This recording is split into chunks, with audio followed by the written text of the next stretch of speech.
everybody. Happy Tuesday afternoon. Welcome back to another episode of Great Quarter Gals. This is the show where we talk all things female leadership in freight, the amazing things that women are doing in general, and also with respect to our industry. I'm Kaylee Nix. Joined with me, as always, is Grace Sharkey. And Grace, we've been on a bit of a hiatus. I think we've had 2 weeks of off shows, but now we're back, and we've got a good one for you once again today. Yeah, everyone went back to school, and we somehow did the opposite of that. But here we go, ready to go. Quarter's ending, getting into that fall weather, and got some great stuff coming down the pipeline. And of course, F3 here shortly, too. So good stuff for Absolutely. Peak season hitting right around the corner. We are 10 days away from the end of Q3. So people are starting to ramp things up. It's starting to get really down to the wire for finishing out 2022 here. And with that, of course, comes volatility and uncertainty, and that's going to be the topic of today's show. We've got Christy Geibel with us today, who is joining us from Memphis, from Dunavant, and we'll be excited to talk to her in just a little bit. But Grace, before we get there, let's get into our top stories today, starting off with September, which is Hispanic Heritage Month, and a very exciting kind of representation of Latino and Latina representation here in the freight industry. Yeah, so it's actually interesting. It starts on September 15th and goes to October 15th. So it's almost a mid-month to mid-month tradition. But yes, it is now Hispanic Heritage Month. And of course, we wanted to give a shout out to Latinos in the industry. And specifically, I wanted to find a group that was working, much like women in trucking or other industry groups that are looking to make sure that the equity of that nationality is shown within the industry and supply chain as a whole. It's interesting. I actually had John Kingston, one of our reporters, on the show the other day, and we're talking about a lot of these areas within our industry, whether it's rail, warehousing, trucking, and the fact that we're seeing this loss of labor or looking for more people to join. And I go, John, what's one area you think that we could improve? And his first reaction was honestly, bringing our immigration policies and leveraging different people within the industry that we haven't looked for or invited in, maybe, let's say, that we have better than we have in the past. And I think this is a perfect group. And what's interesting, I found one group in particular that's actually very new. They started in 2016, called Latinos in Transit. And they work to bring more Latino equity into all different types of transportation. Clearly, we're looking at over the road, last mile, on-demand delivery, but we're also looking at intercity transit, busing, etc. as well. What's interesting, according to the U.S. Bureau of Labor Statistics, Latinos actually account for 16.1% of all people employed.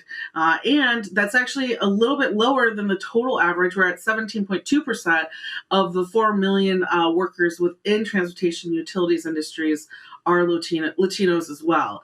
So this group is really interesting. If we can bring up their values, of course, they're looking to make sure that they're working with industry professionals and industry groups to bring more diversity and inclusion and just have their voice heard better throughout the industry as well when it comes to different initiatives that they're working on. Their overall goals, if we can bring that up, is to, of course, build a strong network of transportation professionals, celebrate Latinos and other minorities within our professions as well, and work to make sure a lot of their work that they do now is sponsorships and scholarships for students who are looking to enter into various transportation fields. And I just did an episode about this on Point of Sale. There's so many different gaps that we're going to have as we start introducing technology, right? Like all of these autonomous vehicles, electric vehicles, the technology that we're putting inside the truck, like different types of ELDs, different types of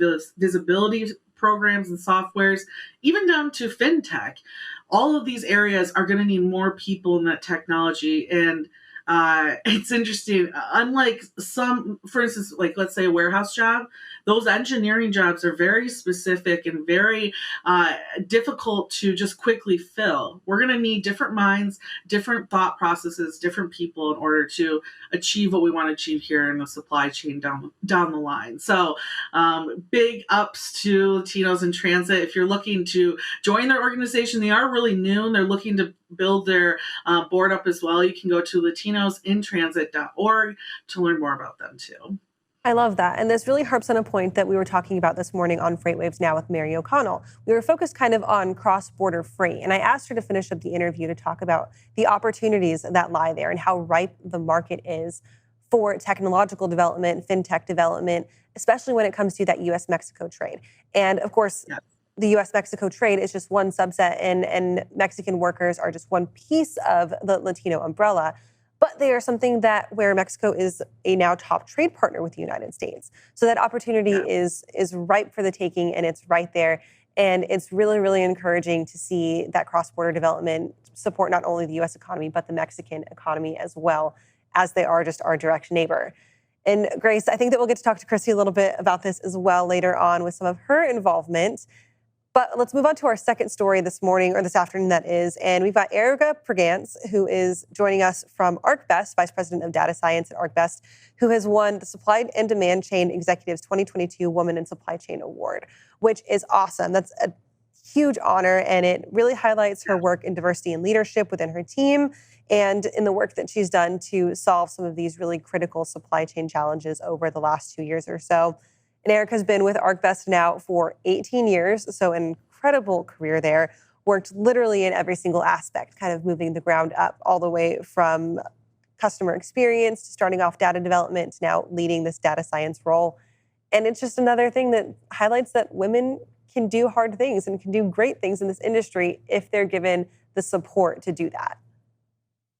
100%. And guess what? ArcBest made the Freight Tech 100, right? Mm-hmm. So I'm happy to see what they continue to build, especially with that Molo acquisition, bringing that technology together into what they already had going at ArcBest. ArcBest is, for me personally, I think one that I'm watching very closely when it comes to technology over the next 5 to 10 years. I think with that Molo acquisition, I've heard from sales reps that they are grabbing a lot of those opportunities out there now on the truckload side. And now that they have all this data together and they have all these different customers and have the book of business behind them, all it's going to take is some strong individuals to start implementing the technology behind it. So overly, she deserves this award, and I'm sure she's part of the reason why they're on that Freight Tech 100. Let's see if they make that Freight Tech 25. Huge congrats to Erica. And of course, we will release that entire Freight Tech 25 and the winner of our Freight Tech 100 list on the last day of the Future Freight Festival right here in Chattanooga, Tennessee. That's going to be November 3rd. Grace, that rounds out our news for the day. Let's go ahead and bring in Chrissy Geibel, who is Chief Operating Officer over at Dunavant. Our second face from Dunavant that we've had here. We had Melzy Wilson on, about 6 months ago on the show. So it's been a while since we've seen you guys, but big things happening in Memphis, big things happening at Dunavant. And Chrissy, we're excited to have you with us. Thank you. I'm excited to be here. Big fan of the show. So we're glad to have you on. Give us a little bit of background about yourself, maybe how you got into your role at Dunavant, what you do there, and how you support kind of the mission of worldwide logistics. Absolutely. Started Dunavant in March of 2020, days before the world shut down for COVID, to the point that Bill, for the first year, called me COVID Chrissy, saying that I brought it. But I joined the company in 2020, initially focusing on domestic and then the global supply chain, rolling into this position as the Chief Operating Officer. So what does that mean? That means that I'm responsible for our operational and administrative functions across our 7 different verticals in North America and Asia. What does that ultimately mean? Understanding who Dunavant is. Dunavant is a major provider from a non-asset and an asset-based perspective in the supply chain industry. From the asset side, we have warehouses. We have 2 intermodal trucking companies that run about 300 plus owner-operators. We have container yards. We also have chassis and provide an entire chassis leasing division. On the non-asset side, we are a licensed custom broker an NVOCC offering import, export, ocean or air. Domestic transportation, we do everything from managed domestic transportation, truckload, LTL, small package or parcel. And our most recent vertical addition was the cross-border U.S.-Mexico services. So now we provide full intra-Mexico and all cross-border activities in and out of the U.S. So you started in 2020, and now you're overseeing the operations for freight forwarding, cross-border, truckload, brokerage, absolutely every player within the supply chain. Really, it sounds like at this point, from your seat in. It's funny because it's like at this point, I don't know if you've even seen a normal market in your seat at this point, but what does the supply chain landscape look like from you now? And what do you expect to see over the next couple of months, especially for what we assume will be the peak season? Absolutely. Well, the industry that we're in has been challenging for quite some time and will continue to be a challenge. The one thing it's proven to be is unpredictable. Over the last couple of years, you've had everything from COVID to geopolitical to, oil prices, all the way to this most recent potential rail strike. I could be sitting here today on a Tuesday in a completely different landscape from a supply chain perspective in the States as I would have been 5 days ago. So I think that's the biggest thing is how, unpredictable and changing that it constantly is. A friend of mine a very dear friend and a good businessman, always used to say to me, Chrissy, I am one phone call away from a situation that can change my life.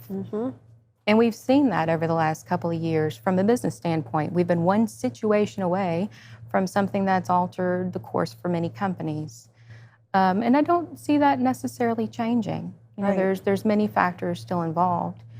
The key piece is for companies to be flexible and responsive to those situations and to have the appropriate resources, such as a partner like Dunavant.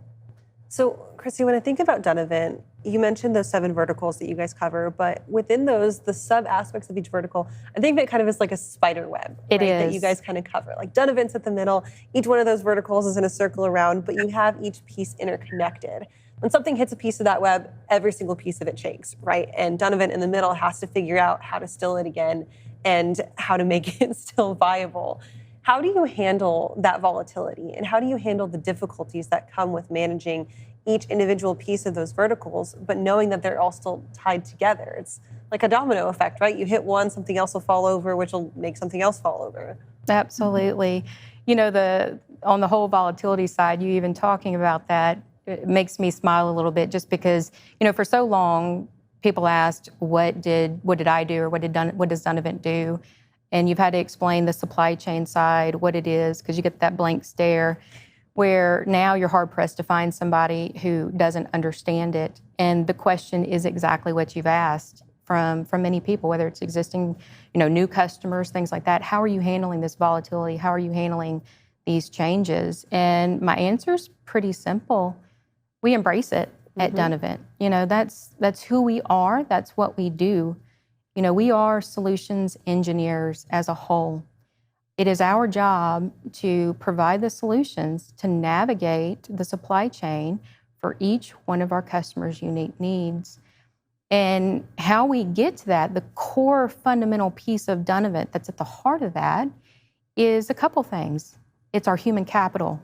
It's the people. It's the technology. It's the commitment to our customers' experience. That's how we navigate it. That the people that we have, from the frontline people on the warehouse floor to the owner-operators who are delivering our loads, logistics providers who are overseeing the transportation domestically or internationally, we all do this to provide solutions. It's what we do, it's who we are, and we work very well to do that as a company. And that's why we do say that Dunavant as a whole is at the center of all logistics. We pull together nicely to create those solutions to solve our customers' problems. That's always been our approach. When we walk in and talk to a company, the very first thing we say is, what's your problem? What's your pain point?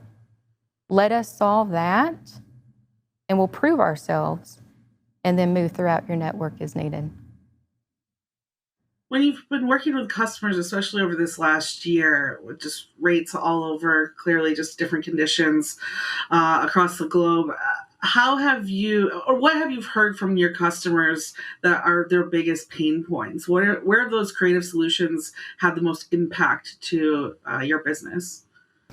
Well, pain points, it's different for each customer's unique supply chain. But there's been pain points, obviously, bringing product into certain ports, getting out of certain countries. It's been different for each one of them. And what we do is we look at their individual issue and create a solution around it.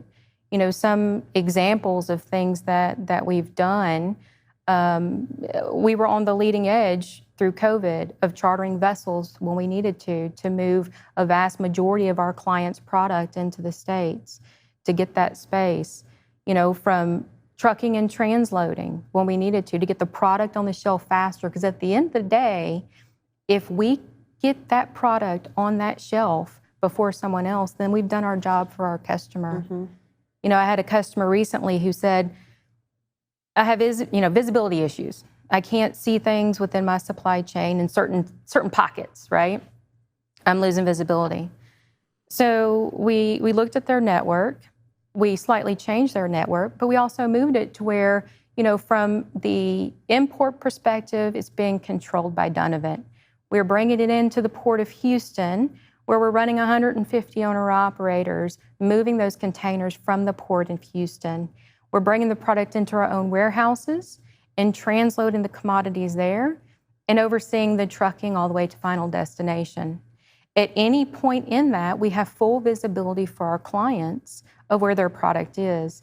If we foresee bottlenecks, we can pivot and work around that. I love that. And I love that it really is about finding that one specific solution that works for the one client, not a one-size-fits-all solution for the entire company. I want to pivot a little bit to Memphis and to get your kind of thoughts on what goes on in the city of Memphis. When we talked to Bill Dunavant, we were there at your guys' headquarters in Memphis as part of our Road to the Future of Supply Chain back in May of this year.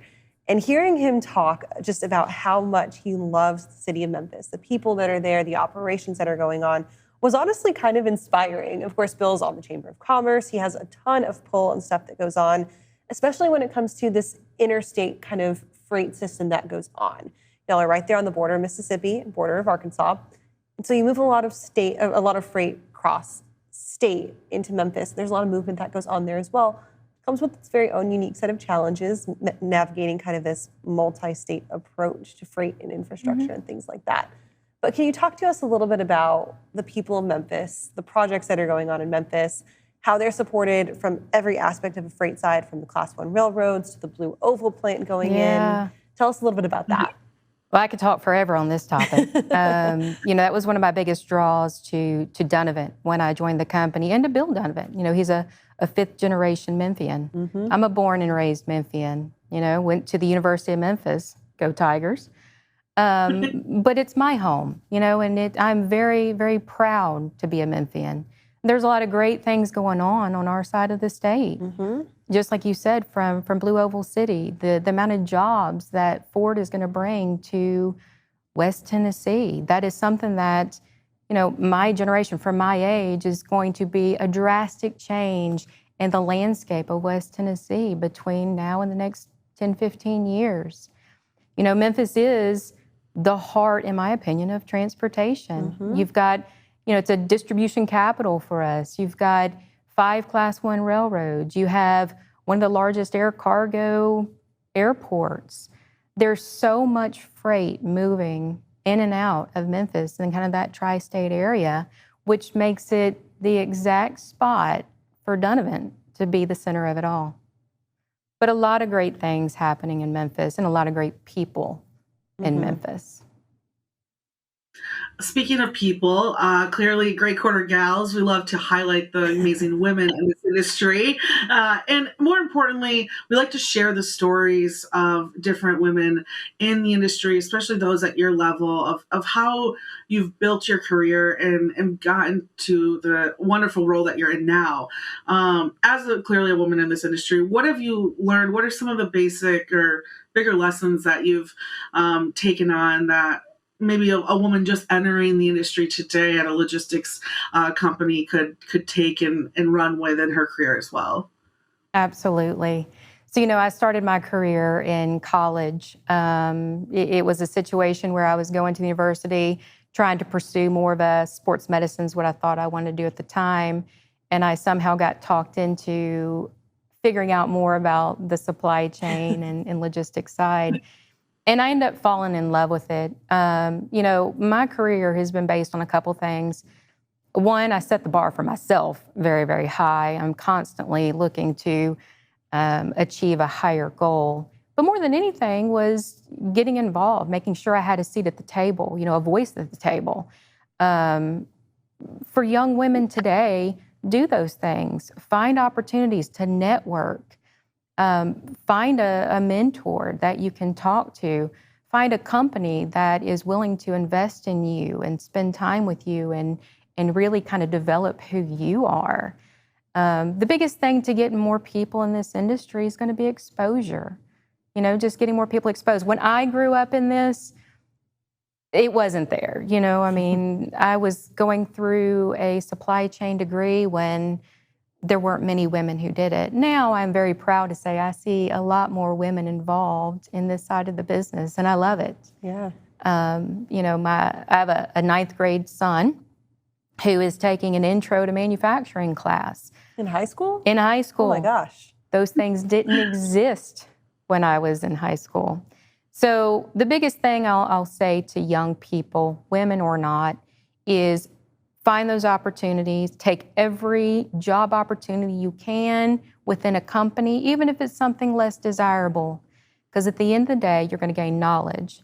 Knowledge is power, and knowledge is something that no one can ever take away from you. 100%. I love that. And the more knowledge you have, the more opportunity that comes knocking on your doorstep, for sure. So, Chrissy, to kind of round things out, we know that being a C-suite role is often kind of like top level, top tier goals. But we don't like to just set our goals and hit them, right? Like we like to push past. If you had to set yourself another goal, whether that's maybe professional, personal, getting more folks into the industry, what do you think is kind of your next overarching professional goal for yourself? I would definitely say I'm really focused right now on, recruiting talent, bringing more people in the industry, giving back. For me, that's the joy. I love what I do. You have to love what you do to do this. 100%. And I love what I do. And, I have been very, very blessed in my career to have some amazing mentors, to have a completely supportive group of people around me. And so I'm now at that point where my professional goal really is to be that for someone else, to help the teams at Dunavant to grow, to flourish, to develop, and to be the best. I love that. Once you hit that pinnacle point, you got to reach down and grab the next person and help pull them up, right? Well, Chrissy, thank you so much for making the journey from West Tennessee here to Chattanooga. It's great to have you in Freight Alley. We got to talk F3. Can we expect to see you guys from Dunavant at We F3? will be there. Yes, we love it. Super excited. Grace, I know that you're excited for F3. We can't wait to have you back down here as well.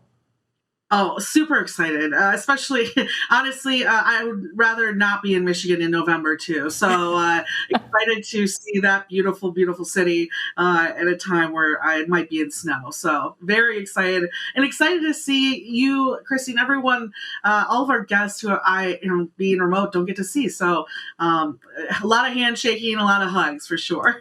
100%. And so for folks who are watching this who maybe want to participate in those handshakings and those hugs, of course, and to get to see the beautiful city of Chattanooga, Tennessee, head on over to live.freightwaves.com. You can purchase those F3 tickets. We're running a sale right now. It'll save you $900 on that ticket. So you definitely want to get in and get those before they're gone. As we talk about all the time, Chattanooga is not known for its ton of hotel space. So they're going to fill up pretty quick, and you might want to get one in before you miss out on that hotel space. So Grace, I know that you'll probably be crashing on my couch, let's be honest, because we're just going to be so crazy busy. But let's continue to talk about what's going on the rest of the week here at FreightWaves.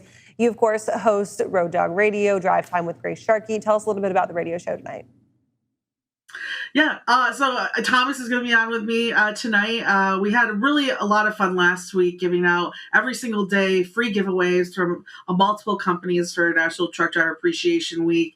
Got to call drivers on the phone and listen and hear more of their views, which was absolutely great. This week we're not really celebrating, but honoring Rail Safety Week yesterday with Operation Lifesaver. Today, Thomas and I are doing the show together. We've got Transflow on this week and Denim, who just rebranded from Axle Payments. So a lot of freight tech, a lot of fun, and excited to do the show. Check it out every day, Monday through Friday on Sirius XM, Road Dog Trucking, channel 146. And we will be live as well at F3. So you'll see us on a stage there too. If you don't introduce Thomas Wasson tonight as Thomas the Tank Engine Wasson to celebrate Rail Safety Week, you will have missed a huge opportunity. That's all I'm saying.